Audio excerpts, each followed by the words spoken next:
ലാലേട്ടന്റെ കണ്ണാപ്പി അങ്ങനെ എത്തിയിരിക്കുകയാണ്. പ്രമോയിൽ ശരിക്കും പറഞ്ഞാൽ സീക്രട്ട് ഏജന്റിനെ കണ്ടപ്പോൾ മിക്കവർക്കും തന്നെ ആദ്യം മനസ്സിലാവുന്നുണ്ടായിരുന്നില്ല ഇത് വൈൽഡ് കാർഡ് ആണോ ആരാണെന്നൊക്കെ ഓർത്ത്. എപ്പിസോഡ് കഴിഞ്ഞിട്ടപ്പോ ലൈവ് വെച്ചപ്പോഴാണ് ഇങ്ങനെ ഒരാൾ ഇരിക്കണ.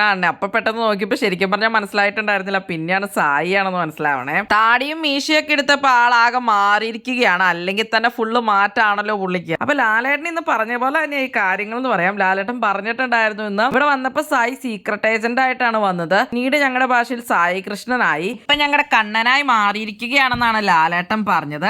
എന്നിട്ട് ലാലേട്ടൻ പറയുകയും ചെയ്തു ഇനി അങ്ങനെ ഉണ്ണി കണ്ണനായിട്ട് അവരുടെയൊക്കെ കൂടെ ഇരിക്കാനായിട്ട്. അങ്ങനെ ഇപ്പൊ കുഞ്ഞു കണ്ണനായിട്ട് കുഞ്ഞാവായിട്ട് വന്നിരിക്കുകയാണ് സായി. ബോസിൽ വന്നിട്ട് ഇപ്പൊ മനുഷ്യനായി മാറിയ ആളാണ് സായി. അപ്പൊ ഓരോരോ മാറ്റങ്ങളാണ് സായിക്ക് സംഭവിച്ചുകൊണ്ടിരിക്കുന്നത്. ലുക്കിലും പ്രവൃത്തിയിലും എല്ലാത്തിലും മാറ്റങ്ങൾ തന്നെയാണ്. എങ്ങനെയുണ്ട് ഇപ്പൊ സായിയുടെ ലുക്ക്? നിങ്ങൾക്ക് ഇഷ്ടപ്പെട്ടോ? എന്താണ് നിങ്ങൾക്ക് സായിയെ കുറിച്ചുള്ള അഭിപ്രായം? നിങ്ങളുടെ അഭിപ്രായങ്ങൾ കമന്റ് ബോക്സിൽ കമന്റ് ചെയ്യണേ.